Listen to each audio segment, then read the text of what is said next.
तर एकंदरीतच आपण पाहतोय की इकडे परिवहन मंत्री प्रताप सरनाईक यांनी आता एक महत्त्वाची बैठक बोलावलेली आहे।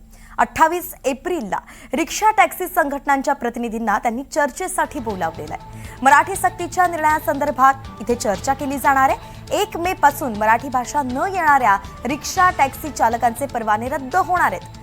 याच निर्णयाला काही रिक्षा आणि टॅक्सी चालकांचा विरोध आहे आणि आता त्यांच्याशी सविस्तर चर्चा करण्यासाठी 28 तारखेला एक महत्त्वाची बैठक परिवहन मंत्र्यांनी बोलावली आहे। जुई जाधव आपल्या प्रतिनिधी आपल्यासोबत जोडले गेलेले आहेत। जुई, महत्त्वाची बैठक असणार आहे, कशा पद्धतीने याला प्रतिसाद मिळू शकतो आणि कुठले महत्त्वाचे मुद्दे असतील? वैष्णवी, 1 मे पासून ऑटो रिक्षा चालक आणि टॅक्सी चालकांना मराठी येणं अनिवार्य आहे। हा निर्णय परिवहन मंत्री प्रताप सरनाईक यांनी दिला आहे। मात्र त्यानंतर अनेकांकडून याचा विरोध केला गेला, काही जणांकडून त्याचं स्वागतही केलं गेलं। मात्र काही टॅक्सी आणि रिक्षा चालकांचं म्हणणं आहे की आम्हाला जरी मराठी कळत असेल, बोलता येत नसेल, तर आम्ही काय करायचं, आमचे परवाने रद्द करू नका।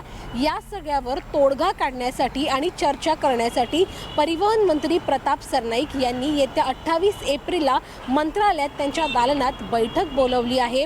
या बैठकीमध्ये जे ऑटो रिक्षा चालक मालक संघटनेचे प्रतिनिधी असतील आणि त्यासोबतच टॅक्सी चालक युनियनचे जे प्रतिनिधी आहेत, त्या सगळ्यांना आमंत्रण दिलं गेलं आहे आणि नेमका काय तोडगा काढावा, त्यांचं काय म्हणणं आहे, जे क्लासेस आयोजित केले जाण्याची शक्यता आहे त्याला ते हजेरी लावणार का, या सगळ्या संदर्भात चर्चा प्रताप सरनाईक त्यांच्यासोबत करणार आहेत।